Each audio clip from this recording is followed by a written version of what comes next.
मम यो निर्मद ब्रह्म तस्मिन् गर्भं बदाद्यं संभव सर्वभूतानां ततो भवति भारत।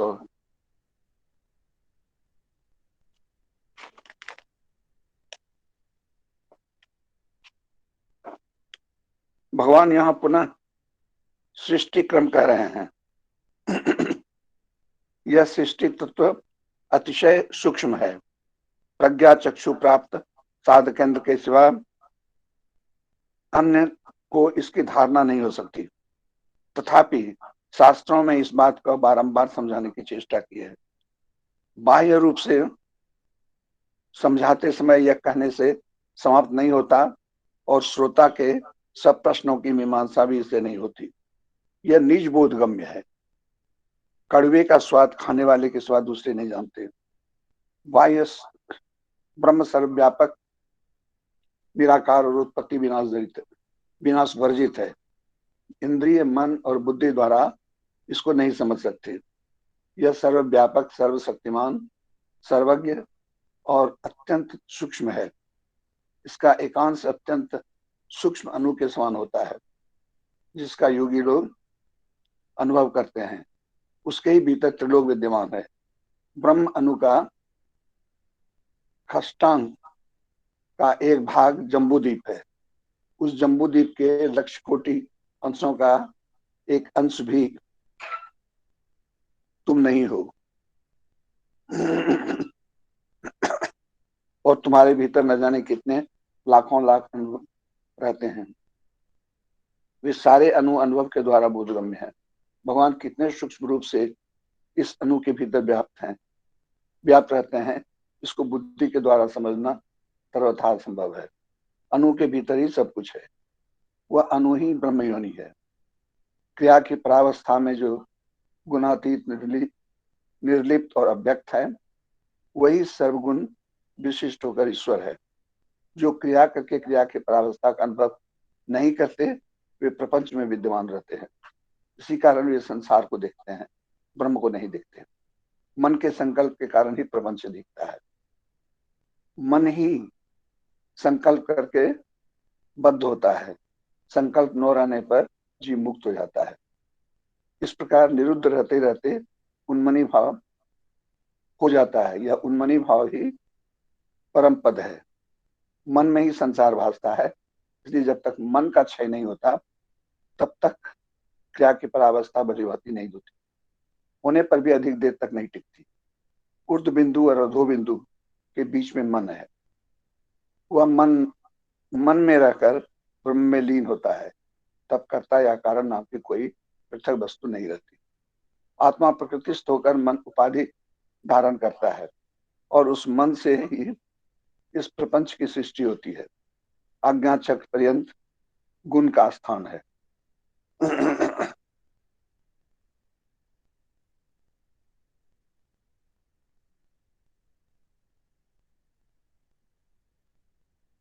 आज्ञा चक्र में जब तक अचल स्थिति नहीं हो जाती, प्रकृति के चंगुल में छुटकारा पाने का कोई उपाय नहीं है।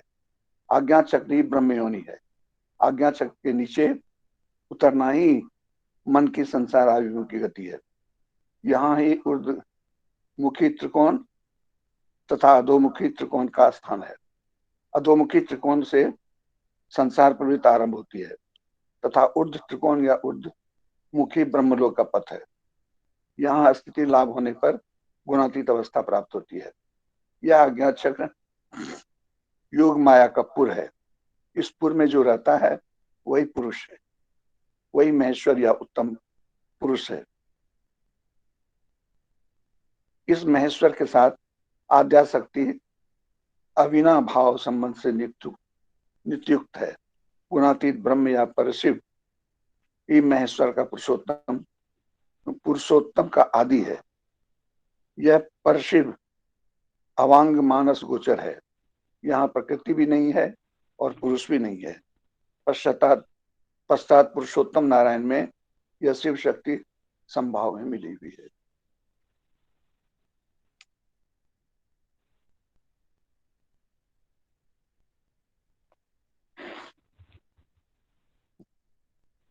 यही है, बाकी कल पढ़ेंगे।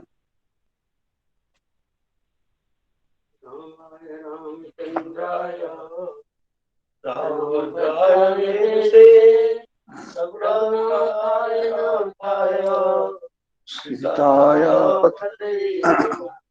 आराम कल्प वृक्षाणां ग्राम शकलापदां अभिरामस्य लोकानां रामये रमतां भजे। चक्रे रामायणं चक्रं येन राम कथारसं समाहित पराः वाल्मीकिं मधुपङ्कजे अस्मरन्तं राम रामेति तरन्तं भवसागरं चरन्तं अमृता त्वं नमामि कपीश्वरम्। सीताराम राम राम मेरे प्रभु राम राम राम सीताराम राम राम मेरे प्रभु राम राम मंगल भवन मंगलहारी द्रवहु सुदशरथ वीर बिहारी विविध भांति होई है पहुनाई प्रिय नो कहीं यस सासुर माई तब तब राम लखन ही निहारी कोई है सब पुर लोग सुखारी। तब उनको अनेकों प्रकार की पहुनाई होगी। सखी ऐसी ससुराल किसे प्यारी न होगी। तब तब हम सब नगर निवासी श्री राम लक्ष्मण को देख देख हो सखियस राम लखन कर जोटा तैसई भूप संग दुई ठोटा श्याम गौर सब अंग सुहाए ते सब कहीं देखी जे आए। हे सखी, जैसा श्री राम लक्ष्मण का जोड़ा है वैसे ही दो कुमार राजा के साथ और भी हैं। वे भी एक श्याम और दूसरा गौर वर्ण के हैं। उनके भी सब अंग बहुत सुंदर हैं। जो लोग इन्हें देख आए हैं वे सब यही कहते हैं। कहा एक मैं आज निहारे जनु बिरंची निज हाथ समारे भरतुराम ही की अनुहारी सहसा लखी सकई नर नारी। एक ने कहा मैंने आज ही उन्हें देखा है, इतने सुंदर है मानो ब्रह्मा जी ने उन्हें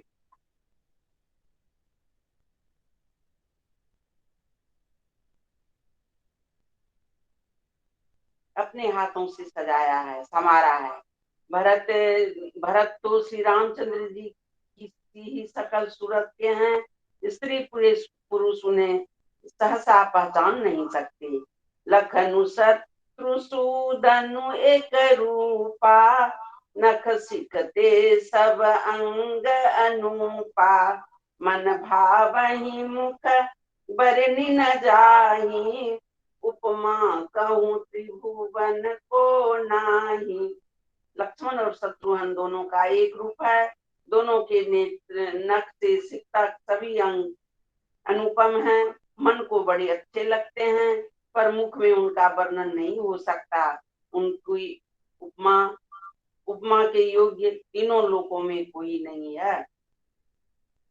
उपमान को कह दास तुलसी कतहु कवि को विद कहे बल विनय विद्याशील शोभा सिंधु इनसे यही अहे पुर नारी सकल पसारी अचल विविध ही वचन सुनावही जाई हम चारू भाई यही पुर हम सुमंगल गावही। दास तुलसी कहता है कवि और कोविद विद्वान कहते हैं उनकी उपमा कहीं कोई नहीं है। बल विनय विद्याशील और शोभा के समुद्र इनकी समान ये ही हैं। जनकपुर की सब स्त्रियां आंचल फैलाकर विधाता को यह वचन विनती सुनाती है कि चारों भाइयों का विवाह किसी नगर में हो और हम सब सुंदर मंगल गावें।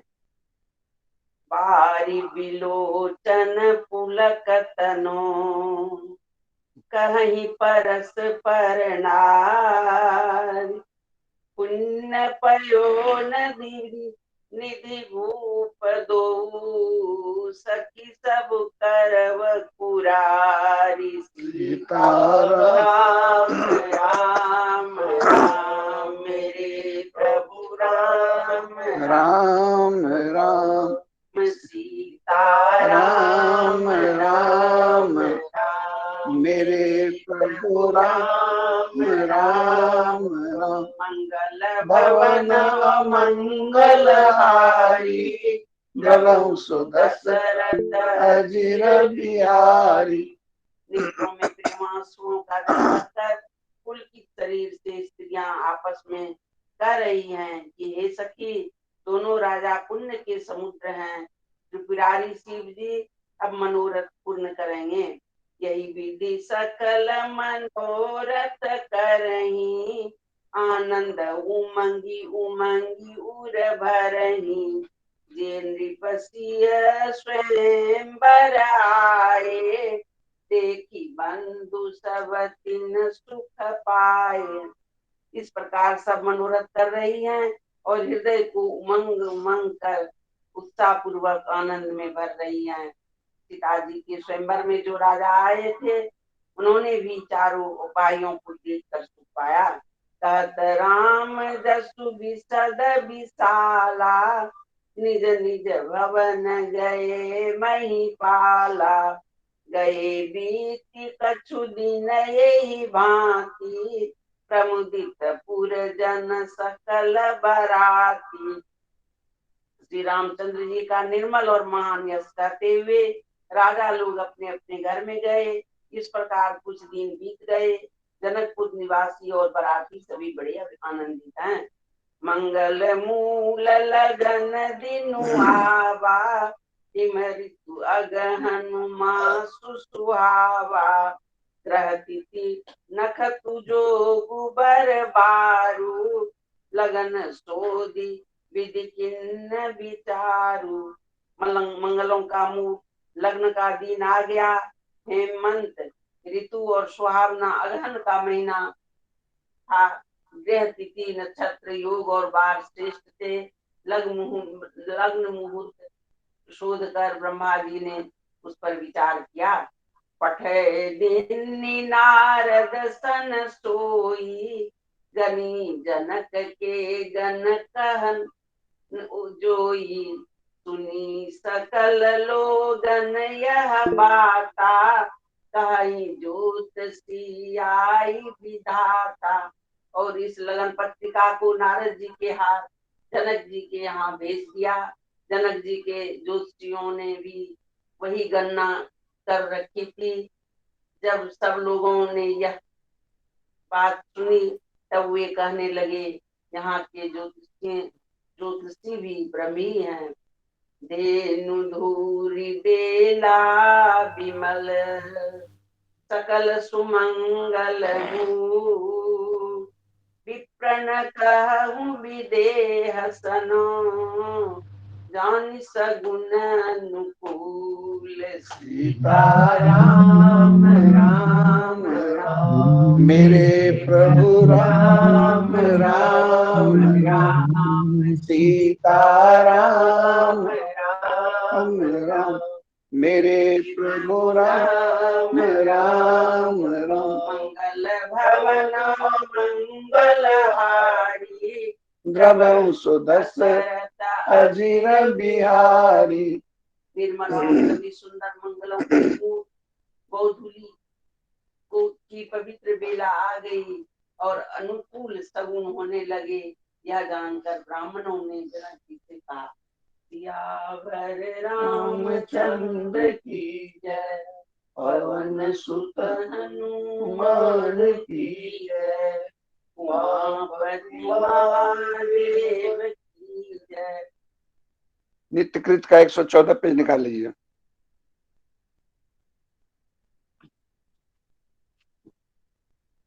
एक 114।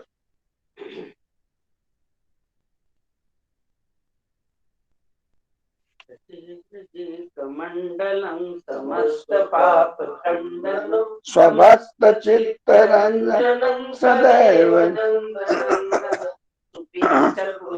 मस्तकम सुनादवेणुहस्तकम अनंगरंग सागरं नमामि कृष्ण नागरं मनोज गर्भ मोचन विशाल लाल लोचन विपूत गोप सोचनं भजामि पद्म चक्षु करारविंद भूषण स्मितावलोक सुंदर महेंद्र मान धारणं नमामि कृष्ण वाहनं कदम्ब पुष्प कुंडलं सुचारुगंड मंडलं ब्रजांगनैक बल्लभं भजामि कृष्ण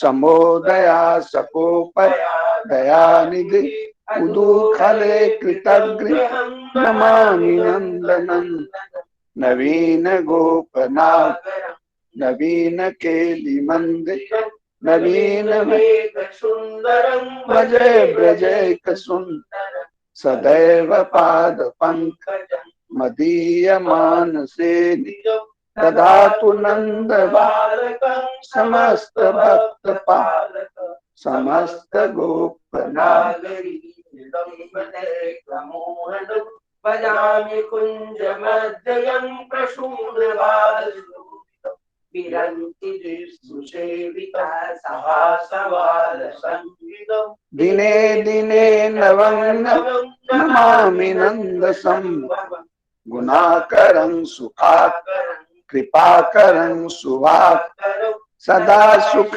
प्रदायकं नमामि गोपनायकं समस्त दोष शोषणं समस्त लोक पोषणं समस्त दास मानसं भजामि कृष्ण लालचं समस्त गोपनागरी निकाम कामदायकं दिगंत चारु सायकं नमामि वेणुनायकं भवोद्भवावतारकं भवाब्धि कर्णधारकं यशोमय किशोरकं भजामि दुग्ध चोरकं विमुग्ध मुग्ध गोपिका मनो मनोजदायकं नमामि मंजुकानने प्रवृद्ध वनिपायिनं यदा तदा यथा तथा सदैव कृष्ण तत्कथा तनोतु नो मनो प्रभो कृपा विधि श्री कृष्ण गोविंद हरे मुरारे हे राम नारायण वासुदेव श्री गुरु चैतन्य हे आत्मदेव हे मात दुर्गे हरणीश्वनाथ श्री कृष्ण गोविंद हरे मुरारे हे राम नारायण वासुदेव श्री गुरु चैतन्य हे आत्मदेव हे मात दुर्गे हरणीश्वनाथ श्री कृष्ण गोविंद हरे मुरारे हे राम नारायण वासुदेव श्री गुरु चैतन्य हे आत्मदेव हे मात दुर्गे हरणीश्वनाथ श्री कृष्ण गोविंद हरे मुरारे हे राम नारायण वासुदेव श्री गुरु चैतन्य ये आत्मदेव हे मात दुर्गे परमेश्वर श्री कृष्ण गोविंद हरे मुरारे हे राम नारायण वासुदेव श्री गुरु चैतन्य हे आत्मदेव हे मात दुर्गे पुण्य श्लोको नरो राजा पुण्य श्लोको युधिष्ठिर पुण्य श्लोका च वैदेही पुण्य श्लोको जनार्दन कुसुम संकाशम काश्यपेयं महादतिं ध्वान्तारिं सर्वपापान् प्रणतोषि दिवाकरम् एकदन्तं महाकाय लंबोदर गजाननं विघ्ननाशकरं देवं हरिं मे प्रणमाम्यहम् यत्तत्रेणातोऽस्मि स्त्रीषु च तत्र तत्राचलावर्तिं त्रायिमां मधुसूदनम् हे विश्वनाथ शिव शंकर देव देव गंगाधर प्रमथनायक नंदी बाणेश्वरांत करलोकनाथ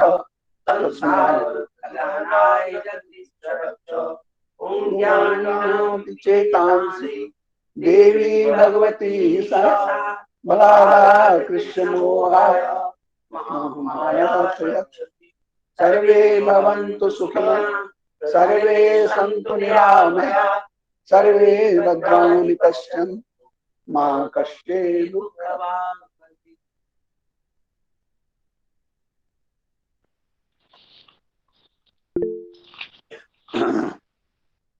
नव वर्ष 2022 आप सबों के लिए मंगलमय हो। आप लोग स्वस्थ रहें, धर्म पथ पर चलते रहें, यही मेरी शुभकामना है। नए साल में कुछ नया संकल्प करना चाहिए। इस साल हम क्या करेंगे? नए साल में कुछ नया संकल्प करना चाहिए कि इस साल में हम नया क्या करेंगे। अगर संभव हो तो महीने में एक दिन, महीना में एक दिन, कम से कम एक दिन हम लोग निम्नलिखित दुर्गुणों से बचने का प्रयास करें। हम एक दिन झूठ नहीं बोलेंगे, सिर्फ एक दिन। उस दिन किसी की निंदा नहीं करेंगे तथा अपनी तारीफ करने से बचेंगे। दूसरा, उस दिन हम कोई एक पुण्य का काम करेंगे, जैसे दान देना, किसी की तारीफ करना तथा भगवान के नाम का विशेष जप करना अथवा विशेष साधन करना। ऐसे तो ये काम हम लोगों को रोज करना चाहिए, लेकिन एक दिन से शुरू करें तो 30 दिन पूरा हो जाएगा। रोज नई नई बीमारियां आ रही हैं, जीवन अनिश्चित है, इसलिए शुभ काम को कल पर टालना ठीक नहीं है। पता नहीं कल हम रहें न रहें। आज नए साल का पहला रविवार है। हम लोग अच्छा खाना खाकर, पार्क में घूमकर तथा एक दूसरे के यहाँ जाकर खुशियां मनाया करते हैं, लेकिन वास्तविक खुशी उसी को मिलती है जो दूसरों को खुश करने का प्रयास करता है। किसी के पास 1 लाख रुपया है तो वो सोचता है कि मेरे पास 1 लाख रुपया है, वह खुश है। लेकिन अगर वह सोचता है कि मेरे पास 1 ही लाख है तो वह दुखी है। भगवान ने जो हमें दिया है, शरीर, घर, परिवार, संपत्ति बहुत है। कभी मत में सोचिए हमको कम है।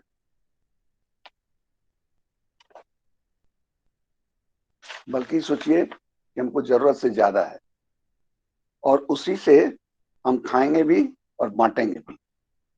आज हम ये संकल्प लें कि हम रोज साधन करेंगे, एक दिन भी साधन छूटेगा नहीं। गीता पाठ करेंगे और संवेद साधन में जरूर भाग लेंगे। एक आदमी एक साधु के पास गया और कहा कि मेरे पास सब कुछ है, मकान, गाड़ी, रुपया, परिवार, लेकिन फिर भी हम दुखी हैं, और आपके पास कुछ भी नहीं है। घर के नाम पर एक झोपड़ी, पहनने के लिए 2 कोपीन, एक भिक्षा पात्र, लेकिन फिर भी आप खुश रहते हैं। इसका क्या कारण है? साधु ने कहा, मुझे किसी से जलन नहीं होता। देखिए खुश रहने का तरीका, मुझे किसी से जलन नहीं होता। हम प्रार्थना करते हैं भगवान सबको दे। दूसरा, किसी के प्रति शत्रुता का भाव नहीं है। हम कभी किसी का बुरा नहीं सोचते, क्योंकि यही दो चीजें हैं जो हमें मुस्कुराने नहीं देती। उस साधु के बात पर विचार कर हमें भी ईर्ष्या नहीं करनी चाहिए और शत्रुता का भाव नहीं होना चाहिए। लेकिन सिर्फ पढ़ने से ऐसा नहीं होगा, नियमित साधन करने से अपने आप हो जाएगा, और तब हमसे सुखी व्यक्ति और कोई नहीं होगा। मेरे स्वास्थ्य के बारे में आप जानना चाहते हैं। दाहिने पैर में तो 3 ऑपरेशन हुआ है, चलने में असुविधा है, बल्कि मेजर कोई तकलीफ नहीं है।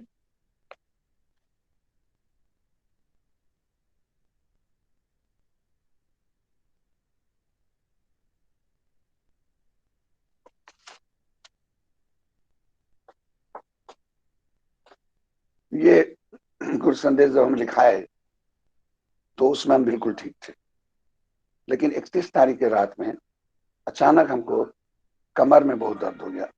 मैंने ऐसा दर्द कि अनबियरेबल। डॉक्टर आए, दवाई दिए, कोई फायदा नहीं। तो इंजेक्शन दिए। इंजेक्शन देने के बाद हमको नींद आ गई धीरे धीरे। कल दिन भर हम सोए ही रहे। नए वर्ष में बहुत लोग आए और दूर से प्रणाम करके चले गए।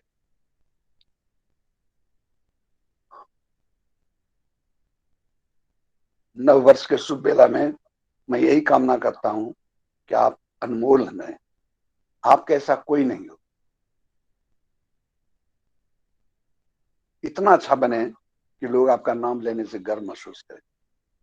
जिस गुरु का हमने हाथ पकड़ा है वो हमें निर्मल बनाकर छोड़ेंगे, क्योंकि गुरु धोबी होते हैं। धोबी कपड़ों का मैल निकालता है और गुरु शिष्य के मन का मैल निकालते हैं। गुरु धोबी से कपड़ा, साधन सीजनहार, सूरत सिला पर धोइए, निखरे ज्योतिया बार। खाली हम गुरु का खाली हम गुरु का बताए रास्ते पर चलते रहें तो हमारे मन के सारे मैल धुल जाएंगे। नया साल आप लोगों के लिए मंगलमय हो। आप स्वस्थ रहें, आपका परिवार स्वस्थ रहे, तथा हम लोग धर्म के पथ पर चलते रहें। यही हमारी मंगल कामना है। भगवान आप सबों का कल्याण करे।